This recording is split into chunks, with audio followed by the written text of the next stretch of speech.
esperaba otro tipo de medida y de repente esta que se suma a otras medidas que fueron anunciadas, por ejemplo, por la ministra Bullrich. El tema es, este DNU va a tener que ir al Congreso. Sí, es así. Muy buenas tardes. Bueno. Este decreto de necesidad y urgencia sí tiene que ir al Congreso. Estoy esperando que, como soy presidente de la Comisión Bicameral, que debe darle el primer tratamiento en la Comisión dentro del Congreso de la Nación y después pasar tanto a la Cámara de Diputados y Cámara de Senadores para que terminen validando e invalidando el mismo. También se puede controlar en la justicia.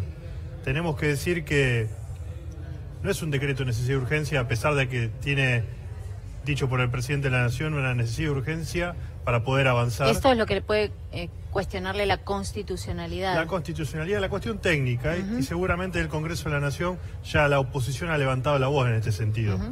Pero la verdadera necesidad y urgencia era que el presidente de la Nación se tenía que ocupar de temas importantes como el trabajo, las tarifas, la seguridad es importante, pero la seguridad en poder darle previsibilidad a la vida cotidiana de cada uno de los argentinos. Y como primer anuncio, cuando regresó de sus largas vacaciones, fue esta gran cortina de humo para que estemos discutiendo esta cuestión que seguramente si hubiese querido tratarla en el Congreso de la Nación hubiese llamado sesión extraordinaria. Claro, es que de hecho se trató en el Congreso de la Nación, él decía, bueno, no se puede esperar más, pero fue 2016 cuando empezaron a tratarlo, de hecho se aprobó en diputados, después hubo unas demoras, en lo que son los tiempos del Congreso no fue tan grave, en el Senado se aprobó un proyecto distinto, entonces tenía que volver a diputados, es decir, se estaba hablando del tema en el Congreso, más allá de que urgencias son, por supuesto, reactivar la industria, el comercio, pero bueno, algunos dirán, se puede hacer todo también, ¿no?, al mismo tiempo.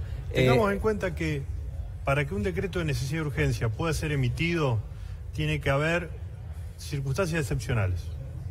Si no, la Constitución pone la materia para legislar a cargo del Congreso de la Nación.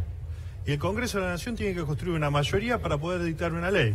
Si no se construyó esa mayoría para poder dictar una ley que venía ya con una mayoría del Senado a la Cámara de Diputados, no es condición para poder dar un decreto de necesidad y urgencia. Entonces, la verdadera urgencia es tratar de tapar lo que pasa en el día a día de la gente, que empieza el día con 1000 problemas y termina el día con 1001 problema y el día siguiente empieza con un problema y continúa.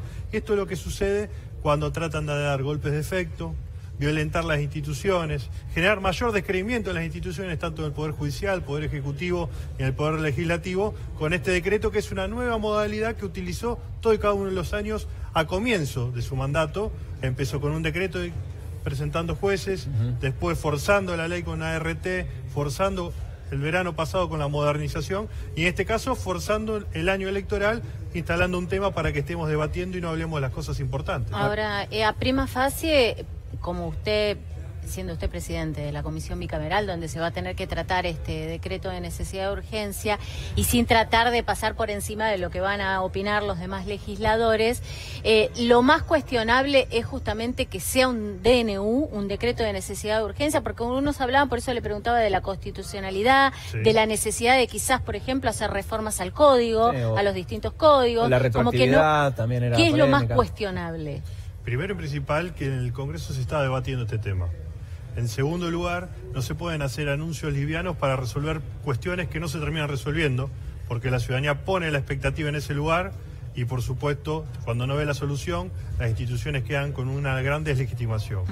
Tenemos aquí que no puede dictarse un decreto en materia penal, por más que lo vistan que es algo civil. En segundo lugar, no hay necesidad de urgencia cuando hay otras cuestiones que verdaderamente tienen que ver con necesidad de urgencia y se tiene que tratar en la Comisión y después también en el Congreso de la Nación.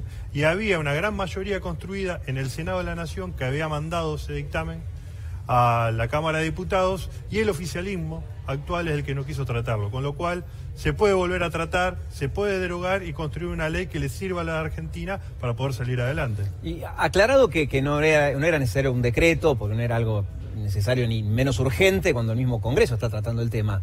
Aclarado eso, está bien pensar que prácticamente todo el arco político quiere una ley de extinción de dominio, que en todo caso las diferencias tienen que ver con, ¿cuándo le sacamos las propiedades a o el corrupto o el narco o el delincuente? Es decir, cuando es procesado, cuando es condenado, cuando es imputado, ¿tiene que ser retroactivo o no tiene que ser retroactivo? Es decir, ¿está bien pensar así, que todos la quieren esta ley, que en todo caso es ver cómo la implementamos? Por supuesto, y hay que tener en cuenta que ya el Código Procesal Penal tenía herramientas y tiene herramientas para poder desposeer de los bienes ganados ilegalmente a las personas que cometieron un delito.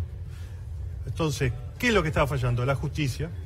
¿Qué se quiere hacer más rápido? Poder llegar a la verdad, para lo cual los jueces y fiscales, sobre todo el Código Procesal Penal de la Nación, votado antes del 2015, tenía esta posibilidad de poner la potestad en los fiscales para poder avanzar mucho más rápido, sacándole a los jueces esa potestad y poder llevar un curso de investigación y lograr una justicia más ágil para poder brindar certezas a la ciudadanía. Entonces, todo el arco político está de acuerdo. Sí. Lo que hay que construir es un instrumento que sea legal para que la ciudadanía tenga la tranquilidad y la confianza de que esa ley se va a aplicar y va a ser de una manera equilibrada y justa. Muchos cuestionan el hecho de que se puedan quitar los bienes sin condena firme, lo cual podría ser en realidad que se entre en una espiral donde terminemos pagando más por esos bienes, digo nosotros como Estado, como parte del Estado, terminemos pagando más por esos bienes que decomisándolos. Por supuesto que es así, y esa es la gran inconstitucionalidad que tiene, sobre todo porque tiene que haber una sentencia firme o tiene que ser un bien, como ya está en el mismo Código Procesal Penal, que fue para cometer un delito. Y por supuesto que los jueces pueden inhibir, embargar, decomisar y en un momento determinado, cuando ya tenga sentencia, pueden mandar a liquidar.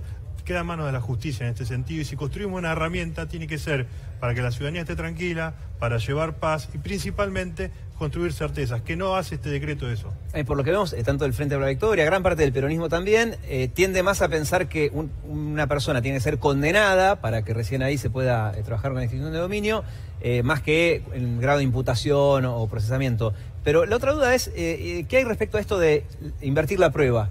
Que se usa en el enriquecimiento ilícito. Sí. Esto de, es al revés, la persona, el imputado tiene que justificar que el bien lo ganó, lo compró lícitamente. ¿Eso claro, les hace ruido o les parece que está bien? Miren, en la justicia penal, una vez que uno sea condenado, es porque ya se juzgó de manera acorde como se tiene que jugar, siempre y cuando no haya persecución, con lo cual se construye la certeza para poder desposeer de los bienes. Que eso es lo más importante, tener una sentencia firme, para que en primera instancia, como lo había fijado, sobre todo en la Cámara de Senadores y principalmente con una mirada hacia adelante, porque la ley penal siempre se tiene que aplicar hacia adelante, que es lo que verdaderamente se tenía que discutir. Evidentemente, como el gobierno actual quiere hablar del pasado para no hablar de los temas del presente y tampoco construir un mejor futuro, tiene que presentar estas cortinas de humo para tratar de distraer, de generar alguna discusión, ahondar en lo que ellos llaman la famosa grieta, cuando la verdad están los argentinos que quieren justicia, solidaridad y tranquilidad, que son una mayoría, y el gobierno actual que lo único que quiere es seguir enriqueciendo a sus amigos.